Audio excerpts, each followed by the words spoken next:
So, brothers and sisters, minota sa tubag sa mga pangutana. Maayong buntag, Brad, unsay mga principle ni Satanas nga gisunod karon sa kadaghanan. Unsa kunoy prinsipyo sa ni sayawa, Brad, nga gisunod karon sa kadaghanan? So unsay mga satanic principles, unsay mga baruganan, prinsipyo ni Satanas nga gisunod sa kadaghanan bisan sa mga Katoliko. No, sa matod pa ni Father Gabriel Amort, dunay tulo ka sign, the three satanic principles nga gisunod sa mga tao karon, o kinipod nga mga principles mao gyud ang prinsipyo sa mga satanista. Tanan nga mga satanista naa sila ani nga prinsipyo. Pero dili na di kinahanglan nga mutabok tag moapil ta ng grupo nga Church of Satan. Pwede ta mahimong satanista kung moadapta nining tulo ka mga principles ni Satanas. Number 1, you are a god of yourself. Usa may bot ipasabot ani nga daghang mga tao karon nga gitan-aw nila nga wa na sila magkinahanglan sa Ginoo ug unsay ilang gusto mo matuman. You are a god of yourself. Ikaduha, obey to no one. Mayong kag-obey to no one, di mo tahod. Wa kay angay sundon. Mo bitaw naay mga bata karon mo ingon nga ajaw pagbuot mama og di ko magpakasal kay aho ning kinabuhi. So wala kay tahod sa imong sa otoridad. Labaw na kang wala kay tahod sa magisterium, sa teaching, sa simbahan. So kana kang Satanas na nga prinsipyo. Ikatulo, you can do anything you wish. Pwede nimong himuon tanan nimong gusto, immoral man na o moral. Mao nay tulo ka mga principles ni Satanas nga gisunod sa kadaghanang tao karon. Usa sa mga mga timaan, daghang mga Katoliko nga tigsimba, pero kang Satanas nga principle ang gisunod, kana lamang di mo sunod sa dress code. Naay proper dress code nga ang mga laki di mag-short, ang mga formal attire, pero unsay itubag aning mga nagpaseksi, nagpapuok nga nakita ng dughan nga murag binuntang lube. Unsay ilang prinsipyo, adyaw mo pagbuot, my body, my choice. Sa pa, you are a god of yourself. Ikaw na Ginoo sa imong kaugalingon. Obey to no one. Wa na kay gisunod nga balaod. Ikaw na sakto. O gibuhat nimo tanan nimong gusto. Bisag supak sa kaubuton sa Ginoo. Mao na itulo ka satanic principles nga gisunod sa kadaghanang tao karon. Mao na itubag. Okay, follow-up niya nga pangutana, Brad. Unsa may timaan, Brad, sa mga lugar nga infested? So ang infestation is atake sa yawa, dili direkta sa tao, kundi murag iagi pa niya sa usa ka lugar, usa ka butang, usa mga mananap. Mao na infestation. Sa atong Bisaya nga pagsabot sa infestation kini mga lugar nga tiawan. Unsay mga sign nga infested ang usa ka lugar? Unsay sign sa infestation? Dunay duha ka sign ang infestation. Dunay gitawag nato og kining haunted o dunay po gitawag og dormancy.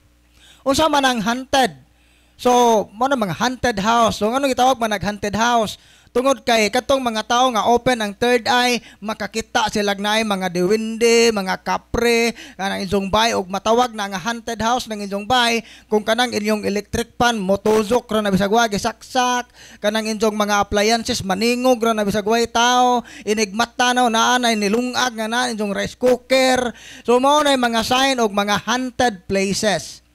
So sign na siya sa infestation. Na maligo sa inyong CR, tok-tok nito, mo tok-tok, bugbalik mo ba, nay tao, naa, no, pagkataod-taod pa, ning abre, way tao, disaman to agi, wa may exit na. So, mo na mga signs sa mga haunted infestation. So, naigitawag na to og dormancy. Ang dormancy, kanang word nga dormant, to, murag, og na vulkan pa na, sleeping volcano, vulkan dahil po waka kahibawag vulkan, kaya gitubuag sagbot. So maura po na ang dormant spirit murarag nagnatog abi ni mugwa murag silent siya ba pero naa di siya ning puyo sa atong balay. Mao bitaw kasagaran aning mga dormant spirit pananglit kanang way mga kasal ni namuyo ning baya. Immoral ang binuhatan. Smooth pa ang dagan sa inyong kinabuhi ana. Pero kung musugod na gani mog simba o di ba magrosaryo mo, ana mo makafeel og harassment kay ang mga yawa nga namuyo sa lugar dili gusto nga mopaduol ka sa Ginoo, mo nang mo retaliate. Abi ni mugway yawa pero naa di ay. So mao na nga og magsugod na kag-ampo, mao na nga matinga ka kay sukad nga ning saad ka sa Ginoo nga mosimba na ka, sige na mog-away sa imong bana. Nagsugod na noon ang harassment. So unsa may buhaton ana? Muhundang batag simba kay aron muhundang po ning harassment. Dili palayason ng mga yawaa. Oh, mo na nga ni amo kay aron tuganan mo unsaon, so naminaw mo sa katekises ganiha, gidiscuss na nagunsaon ato na pagpalayas. So mao day na nga kini di ang infestation. Usa ni siya katawag nga kita nga namuyo sa usa ka lugar magkinabuhi ta subay sa kabubuton sa Ginoo. Unya kun ang yawa ning puyo na sa area di man so na mulayas og sayon-sayon lang, kinahanglan nga hugton atong pagampo og ato gyung puy-an atong pagtuo hangtod nga ang mga yawa di na kaagwanta sa atong mga pagampo. So mao ito bag. Okay, so katong yang giingon nga pinagig pag-ampo, abugon ang mga yawa sa lugar nga infested. So kung mupalit mo handbook diya sa tindahan, tagaan mo og guide. Kining na sa ibabaw mo ni ang prayer para sa inyo mga kauban sa balay.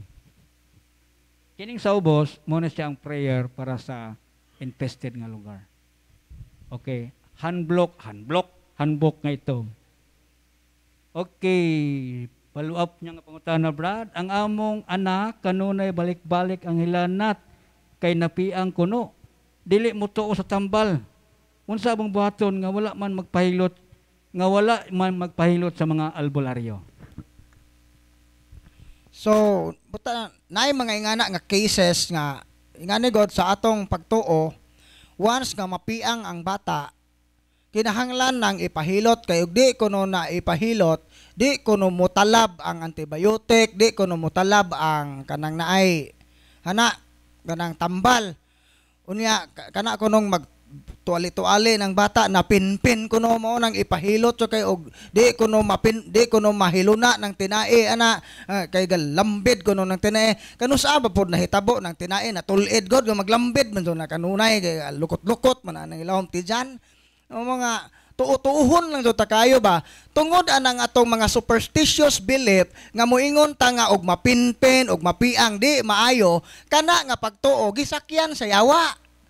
Mao na nga tungod ana nga pagtuo mao na nga og imong patambawan og imong iatog doktor di mo tuo tungod kay imo manggi kondisyon naman nimo nga kinahanglan jud ning hiloton. Unya siyempre ang yawa atong abyan atong manghihilot dugangan tong sakit sa bata kay aron jud ni magpahilot di ato ka matrap kas albularyo. So unsa may atong buhaton kung pananglit ang inyong mga anak di mo tuo sa tambal. Inyo nang gipadoktor pero wa maulie sa medisina. So kamong mga ginikanan, no need na mong mudong og albularyo kay iya man sa yawa ang ilang gahom. Gamita ang inyong otoridad isip ginikanan. Unsay buhaton, i-deliverance inyong anak. Kadaghan ako maka-encounter na dire mga ginikanan nga ilang anak kuno di motuo sa antibiotic, ubo kuno gabalik-balik. Ang mampod og di masakyag yawa nga sandijo mampod mo patutho. Mupalit man pug kagkamandyan atong merkado kay ituob-tuob ay palina ana imong anak karalasay sa hapon. Maupod na nga na sakyan og yawa ng sakit mo nandi mo tuo sa medisina. So unsay gibuhat ang gi-advise sa mga ginikanan, pangumpisal mo, simba mo kara, balik mo paduol mo sa Ginoo, pag-ampo mo rosaryo kada adlaw, establish mo relasyon sa Ginoo, i-deliverance ang inyong anak. Dili na maihap pila na kamaginikanan. Moingon sila nga Brad, tinuod jud ay ning otoridad nga gihatag sa Ginoo natong maginikanan no. Gamhanan jud ay kadyo din ang Ginoo no. O mao lagi. Pero wa ka makarealize ana kay Nganuman kasagaran sa mga ginikanan ron layo naman sa Ginoo. Wa po'y salig sa otoridad nga gihatag sa Ginoo nila. Pero kung madiskubre lang na sa tanang ginikanan nga kita di ay pwede di tang muampo sa atong mga anak kung giatake na sila giyawa. Nunid na nang mapurdoy ng mga albularyo diha. Kaya mo naman sila masapi. Kaya mo na may mudong nila. So hinaot unta nga maunay atong i-practice karon. I-practice sa ginikanan ang spiritual authority nga gihatag sa Dios nato. Kanus-an nato nadadawat sa dihang ning dawat ta sa sakramento sa kasal. Unsa wa man po'y kasal, mao nang way authority. Mao na ito ba?